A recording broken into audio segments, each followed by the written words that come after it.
আজকে আপনাদের সাথে শেয়ার করব আমি কিভাবে গ্যাসের চুলায় পিৎজা বানাই কোনো রকম ওভেন ছাড়া। পিৎজা বানানোর জন্য আমি ১ কাপ গরম পানিতে দিয়ে দিলাম ১ চামচ চিনি এবং ২ চামচ ইস্ট। চিনি এবং ইস্ট ভালো করে নেড়েচেড়ে ২০ মিনিটের জন্য আমি ঢাকনা দিয়ে রেখে দিব অ্যাক্টিভ হওয়ার জন্য।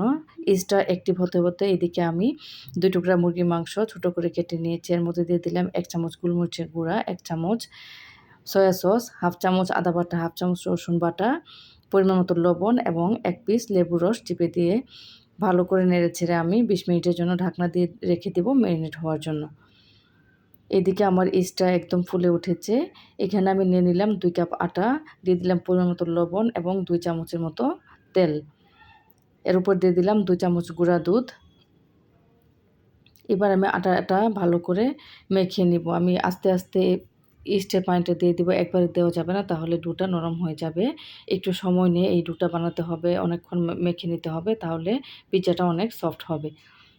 আমার ডোটা বানানো হয়েছে আলহামদুলিল্লাহ। এবার আমি ঢাকনা দিয়ে রেখে দিব। এদিকে আমি চুলায় ফ্রাই প্যান বসিয়ে এর মধ্যে দিয়ে দিলাম ২ চামচ ঘি। চাইলে আপনারা তেলও ইউজ করতে পারবেন। ঘিটা দিলে একটু ভালো ফ্লেভার আসে, এজন্য আমি ঘি দিয়েছি। এখানে আমি দিয়ে দিলাম রসুন কুচি। রসুন কুচিটা দিয়ে একটু নেড়েচেড়ে ব্রাউন কালার হলে আমি দিয়ে দিচ্ছি ম্যারিনেট করে রাখা মাংসগুলো। মাংসগুলো একটু নেড়েচেড়ে এবার দিয়ে দিলাম পেঁয়াজ কুচি। আমি এখানে বেশি ঝামেলা করে নাই। ঘরে থাকা কিছু জিনিসপত্র দিয়ে পিৎজাটা বানাবো। তারপর দিয়ে দিচ্ছি ক্যাপসিকাম। পেঁয়াজ কুচি এবং ক্যাপসিকাম দিয়ে একটু নেড়েচেড়ে নিতে হবে। এবার দিয়ে দিচ্ছি ১ চামচ গোলমরিচের গুঁড়া এবং পরিমাণ মতো লবণ।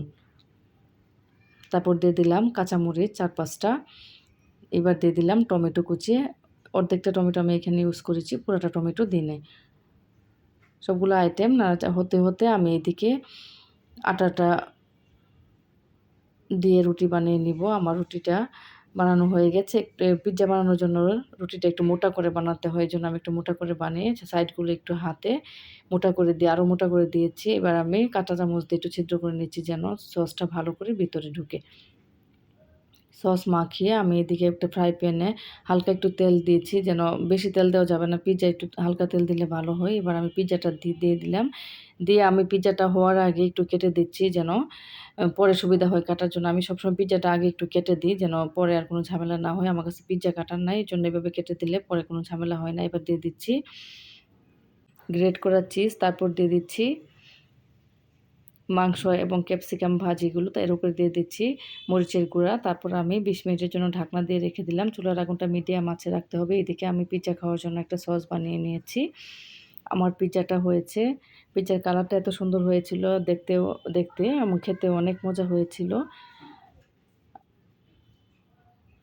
পিৎজাটা অনেক নিচটা এত মচমচে হয়েছিল। আসলে ওভেনে বানালে পিৎজাটা এত মচমচে হয় না, কালারটা এত সুন্দর আসে না। চুলায় বানালে আমার কাছে পিৎজাটা খেতে অনেক বেশি ভালো লাগে। আশা করছি আপনাদেরও ভিডিওটি ভালো লেগেছে। সবাই ভালো থাকবেন।